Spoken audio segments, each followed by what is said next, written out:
The embattled South African Airlines will present its annual financial results for the 2015 and 2016 to media tomorrow. The national airlines is to hold a media briefing today after conclusion of its AGM results to be presented by Acting CEO Musa Zwane. Finance Minister Gordon and Deputy Finance Minister Jonas Mcebisi are likely to be present at the briefing. SAA is a state asset. It's in not good shape at the moment. We're frank and open about that. We need to put it on its feet before we consider any other factors.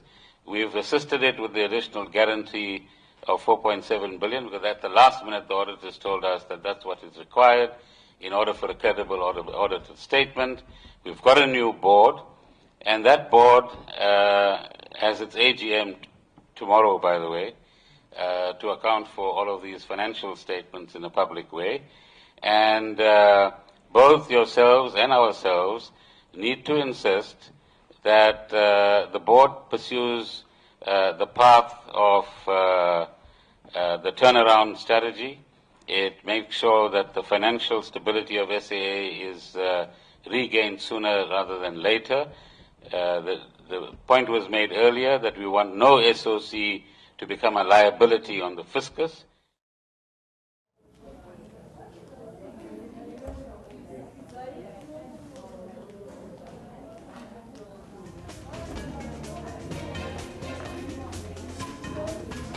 The embattled South African Airlines will present its annual financial results for the 2015 or 16 to the media tomorrow.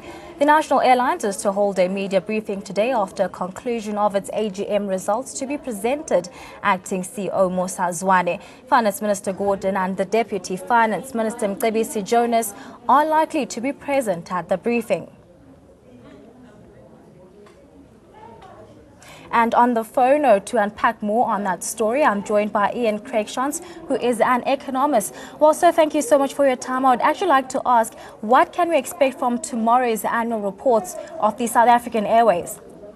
Well, what we want to see, first of all, is to say we're going to see some annual financial reports.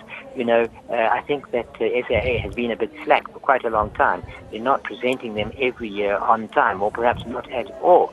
If we want to see SAA be a standalone entity, or even to be in a condition that government can sell it off at some stage, they've got to have acceptable financial standards and reports. I think that this is something we would like to see.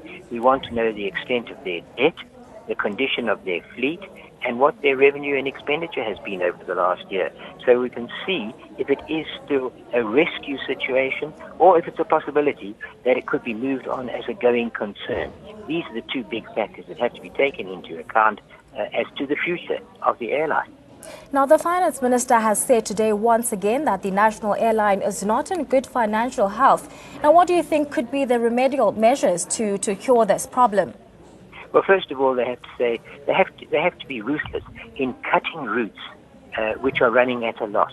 Now, they have done that to some extent, but there's got to be no political pressure put on them to keep certain routes open just for the sake of impressing our neighbors or impressing whoever else. We've got to see signs that they will only run routes where they can make a profit out of it. And I think that's the major factor of all. Now, President Jacob Zuma has however said that there's no plans of selling the airline. Now, what are your views on this matter? Well, you know, what's the point? There's no point in holding on to what I can only call a lost leader. We have to consider that the condition of government's own finances is not terribly strong right now. We saw that in the medium-term budget policy statement. We're very close to having a shrinking rather than a growing economy. Do we really want to pour more money down that inexhaustible drain called SAA? I don't think so. And I do hope that we may have some signal that the President has had second thoughts on this and would consider a change in ownership or perhaps a partnership agreement. That would perhaps be best of all. Well, sir, thank you so much for your time. Well, that was economist Ian Craigshans speaking more on the matter of the SAA, which is set to deliver its financial year results of 2015 to 2016 tomorrow at a media briefing.